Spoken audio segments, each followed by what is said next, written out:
back with another video. Papunta tayo ng Teresa ngayon. Dadalaw lang ako sa aking lola, and then kain somewhere, and then baka tumingin ako ng auxiliary lights kasi iniisip ko magpalagay para ma-unlock na natin ang night ride sa gabi.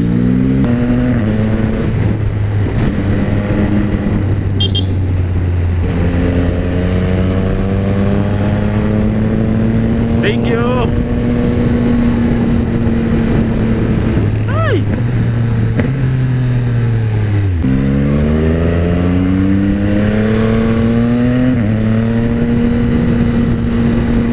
Medyo may patwistis na, paakyat na. So in this video, hindi tayo masyado sasalita para makapag-focus sa pagra-ride. Hirap din kasi ako mag-vlog kapag may kasama, medyo nahihiya ako. So chill lang kayo dyan. Pakinggan nyo yung napakingay ko tambucho na hanggang ngayon di pa rin ako sanay. Parang sobra siya ng mga 30% volume, pero gusto ko yung quality ng sound niya. Gusto ko kung paano yung tunog niya, pero yung ingay niya medyo sobra. Ba't di ko siya marinig? Ako lang naman yung nag-mute. Grabe talaga tunog ng Orion, pero sobrang solid ang bassy talaga. So yan, basta chill lang kayo dyan. Panoorin nyo, medyo may twisties naman dito, pero less commentary tayo ngayon. Sulitin lang natin ang panahon. Oh, okay. Ang sinasabi niya dyan daw siya na-aksidente dati. Anyway, parang medyo familiar na ako dito. I think dito ako bumibili ng Jollibee. Yes, doon nga ako dapat bumili ng Jollibee. Okay, next time.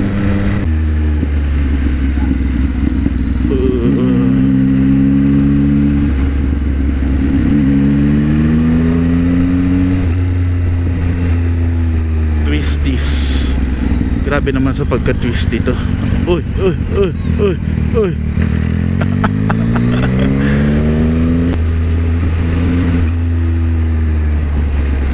Oops. Be careful. Twisty siya, pero public road na public road. Unlike Marilaki, kahit papano may understanding na parang puntahan ng motor. Bilis lang din, dito na tayo.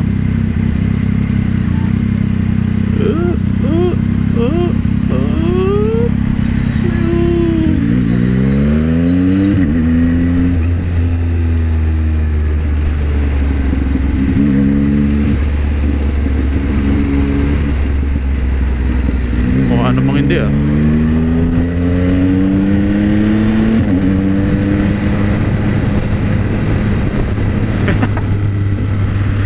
Walang helmet. I think paunahin mo ako ng konti. Didiretso kasi tayo. Tapos tingin ko kailangan mo itingkayad yung sa mga humps. Medyo mataas dito ata. Naalala ko nung pumunta ako, yung akin tumatama ata sa isa. Tumama sa isa. Okay, we're here. Yeah. Oops. Taas. Ito ba? I don't know. Ito ata.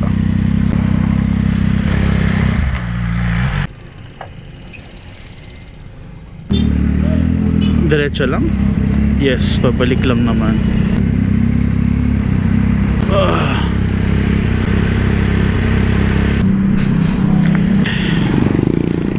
Mile. Okay, so tapos na tayo dumalaw sa lola ko.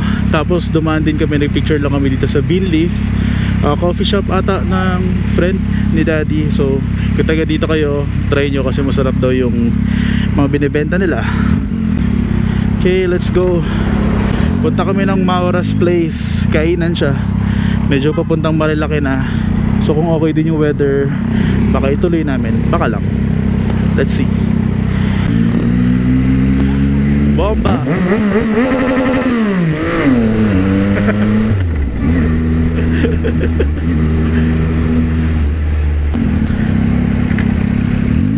Ito na naman.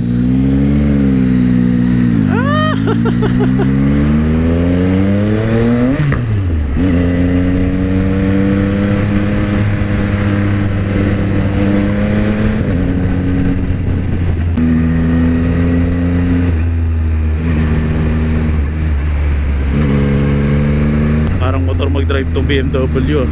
Kotse nag-overshoot.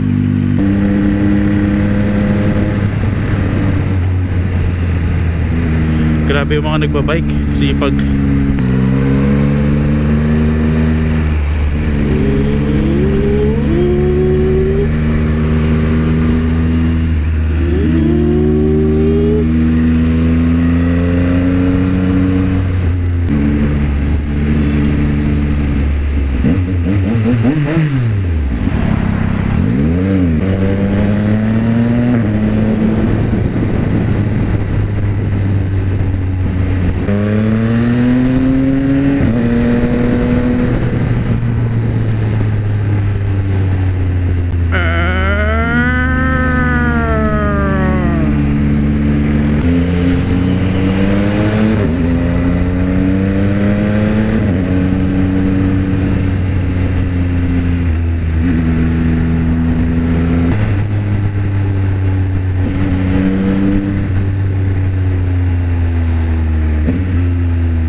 Ayun yung Kaulayaw, oh. Ayan sa left natin. Sarap coffee dyan. Ito yung sinasabi kong daanan na ang daming kainan. Itong street na to.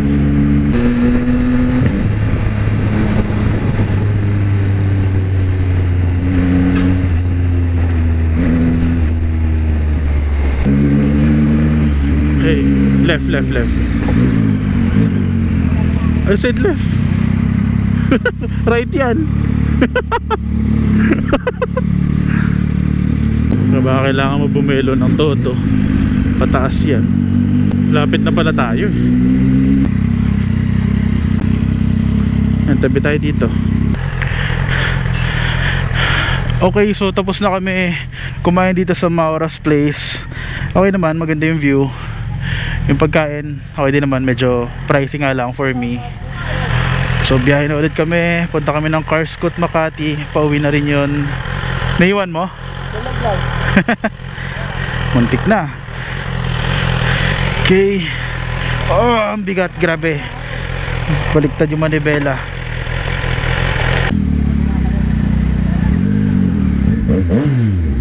Bomba. Gumastos talaga ako para lang sa kanila. Pag sabi nila bomba, bomba ako. Ako yung uto-uto.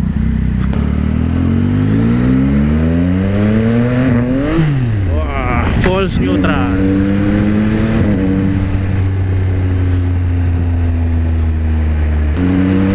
Oo, medyo nag-choppy lang ngayon.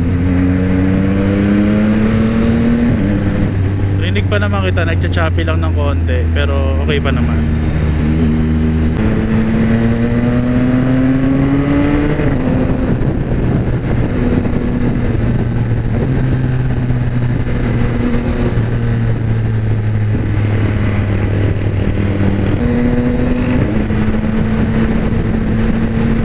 Diretso lang.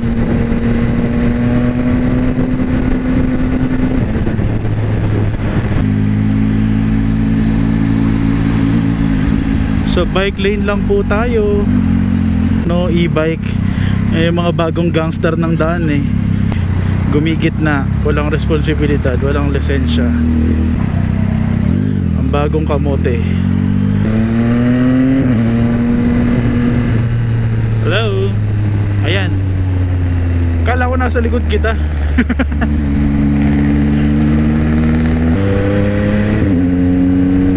ingay.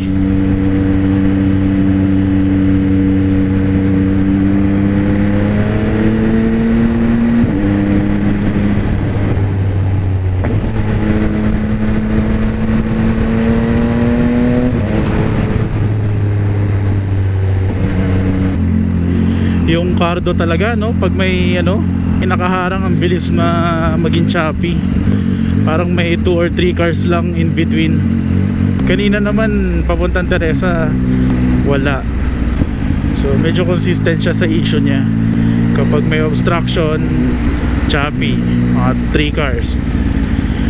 Distance mga 500 meters. Ang curious lang ako yung ano eh, paano kaya kapag yung walang nakaharang pero mga 800 meters sa skyway or highway. Ayun, kasi di pa natin natatry.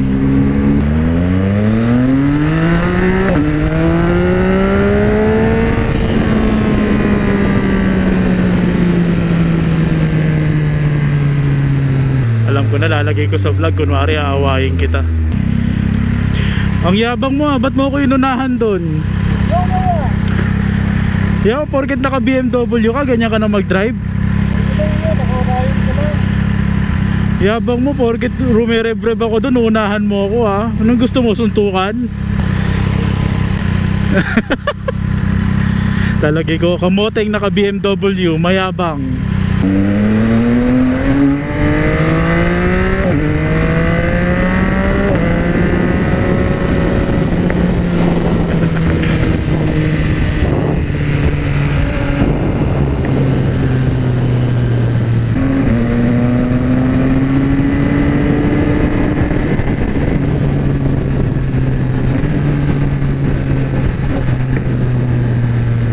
Tire and no hands.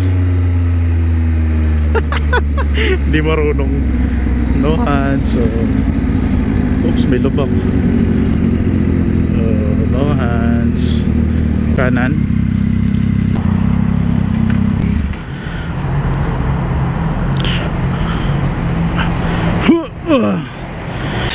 Magtanong lang kami ng CR4 na Gold Runway. Baka magpalagay kami parehas.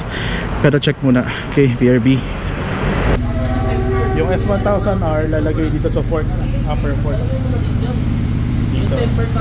Tapos yung SSR natin dito sa may sliders. Pag night ride na tayo sa gabi. Sa wakas. So after nito, tingin ko wala naman na akong ipapalagay. Kung meron man, baka papalitan ko lang tong brake lever. Medyo nalalayuan ako para sa pointing finger eh. Pero sa himpapakyo naman, naabot. Solid. Okay, so paalam na sa S1, Radguard, CR4.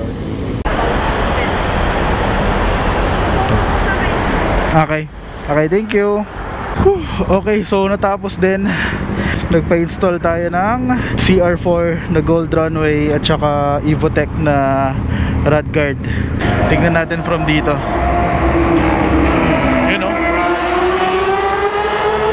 Grabe. Check lang natin beep beep.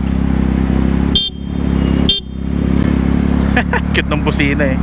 Okay, so halos 4 na. Kailangan ko na rin umuwi. Pero ikot tayo ng isa.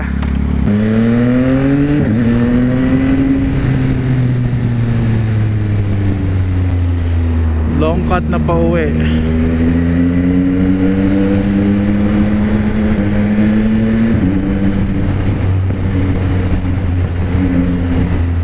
Malamang yan ang next vlog natin. Gabi na. Kasi may auxiliary light na tayo eh. Para matry lang natin. Tsaka medyo mas maliwanag na, mas safe na mag-ride ng gabi.